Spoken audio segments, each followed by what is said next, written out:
guys! So today we're doing a slightly different type of video, which is more personal to me. This idea actually came to me when I was lying in bed at like midnight and I just had to grab my phone and write it down. And that is how I keep myself entertained during self-isolation.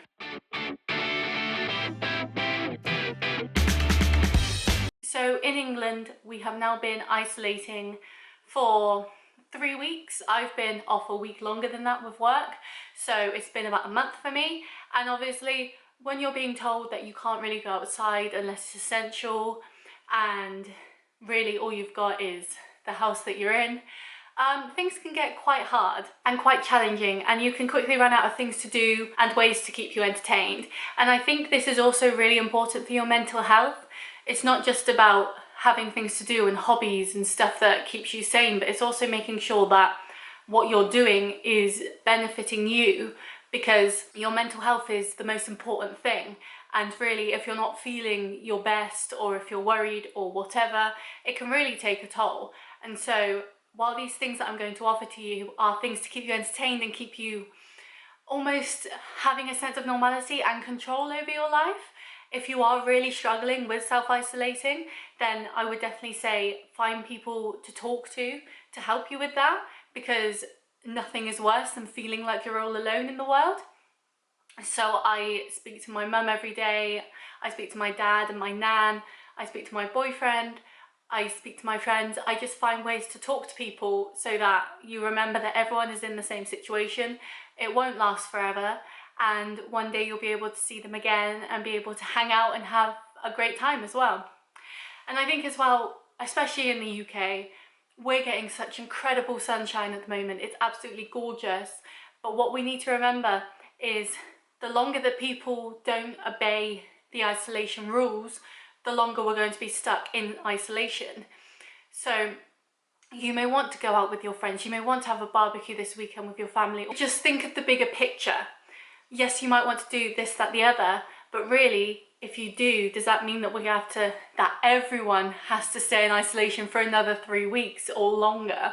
So many things over summer, like events and stuff, are getting cancelled now because they don't think they're going to go ahead.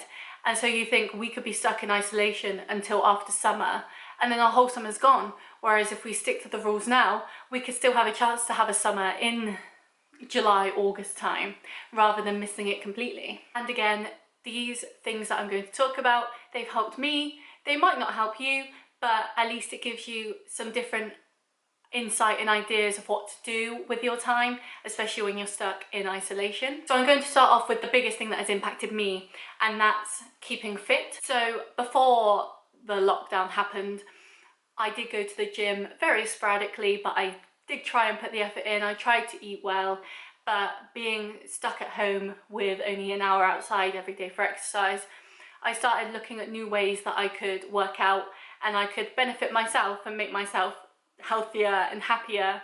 And I do think that just doing little workouts here and there and stuff really do help your mental state and help give you a distraction from everything that's happening in the world at the time. So I downloaded 3 apps, and they're 30-day challenge apps. So each of the challenges last 30 days. They tell you when your rest days are, they tell you what you're supposed to do, and they use pictures and words to describe what the actual action is.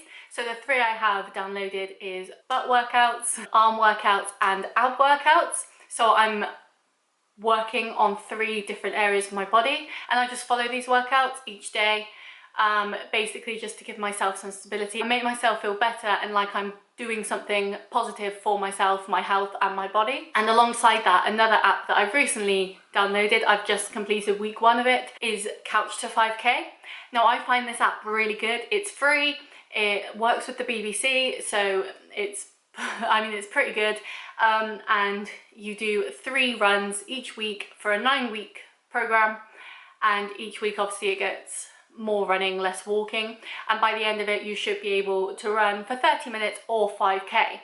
As I've just completed week 1, I can tell you that it is very hard, well, for me anyway, who's someone, I haven't ran since 2016, so I don't run, and so to take up running is a huge thing that I'm like, oh my god, what am I doing? But I am enjoying it, and it means I'm getting out in the sunshine, I'm moving my body, and even though I may do more walking than I do running, actually getting out of the house and getting out of my bed, it's a good thing. There's no downside really.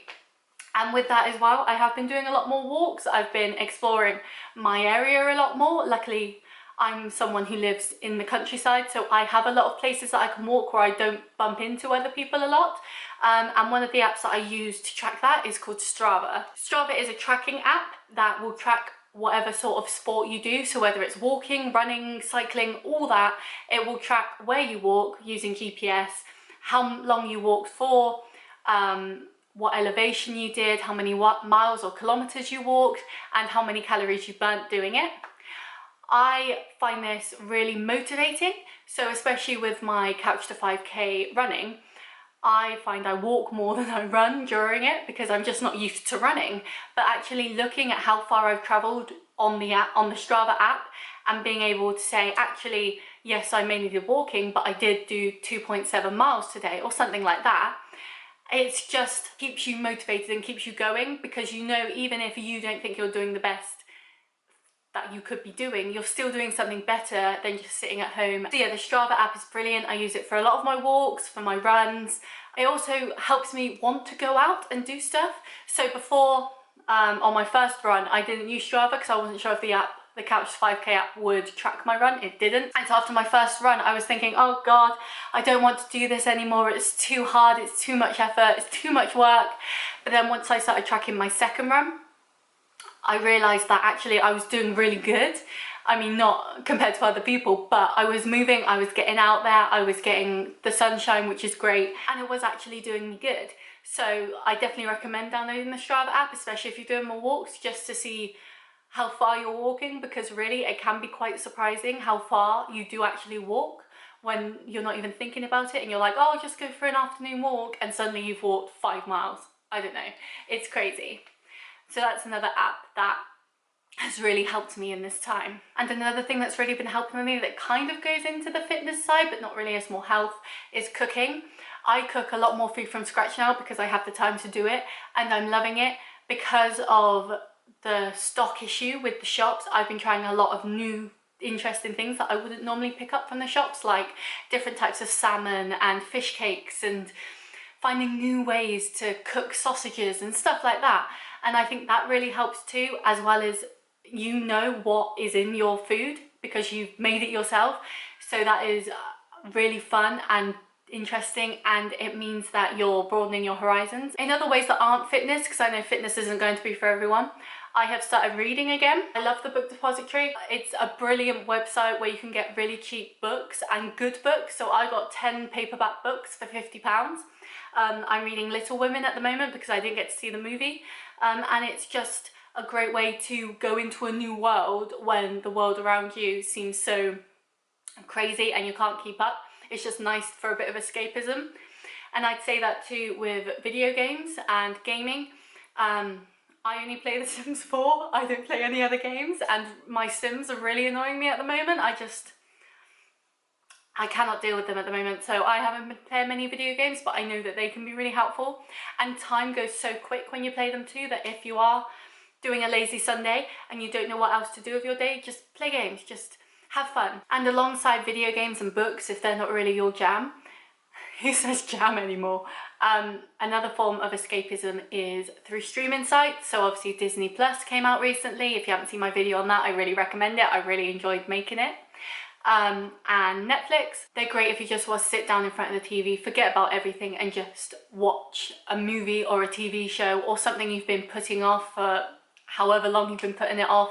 I know that my watch list was insanely long, and it has gone down a bit since lockdown because I've had so much more time to watch things that I wouldn't normally watch. And I've also been able to go out of my comfort zone and watch new things that I wouldn't have even thought of watching it to start with, like The Tiger King on Netflix, for example, or different things on Disney Plus. And so there's plenty of stuff there that you can watch too, and I think that's quite nice.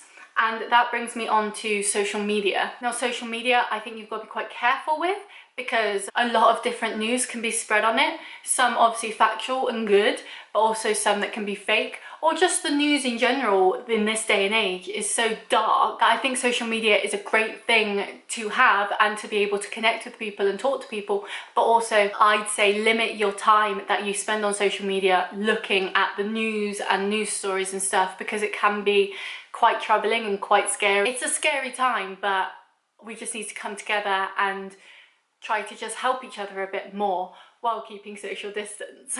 And finally, the last thing that I think is really good and I've really enjoyed, my friend actually introduced it to me, is an app called Evil Apples.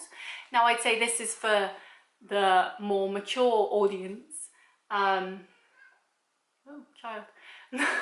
Not younger audiences, but it's basically Cards Against Humanity but online. So you download it as an app on your phone and you can play with your friends, or you can play with random people around the world, and it's just so fun and different, and it just distracts you for a while, and it is really addictive to like want to keep winning. So I definitely recommend that as well if that's your sort of vibe. Who says vibe anymore? Jeez. So yeah, I mean, these aren't the answers to everything, and they're not going to help everyone. This is what I've been doing to help me and my mental health during all this going on. It's tough, I know it's tough, but we will get through it, and we'll get through it quicker if everyone sticks to the rules that are being put in place. Yes, it's gorgeous weather outside, so go for a walk, take your dog out, whatever, but just keep your distance. Don't put other people in danger, and just use some common sense, really. That's what it boils down to. I hope wherever you are safe, you are well, and I just want you to remember that it's hard and it's going to be hard, but it will get better and it will be okay. Of course, that's hard for me to say. I'm a realist, so I'm like, all right, hun, shut up. But I think sometimes you just need to hear someone say that it will be okay, and just do what's best for you. If that's sleeping till noon and getting a takeaway pizza and watching a movie, then you do you. Like, if that's going on 5k runs every day and only eating chicken and rice, you do you. Whatever is best for you. This is not a time to be trying to be the best version of you. This is a time for you to do whatever it takes to keep yourself okay, to make sure that you're okay. So if you want to buy a birthday cake and just have it to yourself, do it, you know? We can deal with everything once we're out of lockdown. We can deal with getting back to normality. But right now, this is not normal situations. So whatever you need to do to get yourself through it, you do it. And don't care what anyone else says. As long as you're being safe, self-isolating, and not putting others at risk, do it, you know? Have that large pizza from Domino's. Take your dog for a walk down that trail that you've always wanted to know what was down there. Like, just do things that make you happy, because that's the most important thing right now, is your happiness. So yeah, stay safe, put yourself first, and make sure that you're doing the best for you. And I'll see you next week. Bye.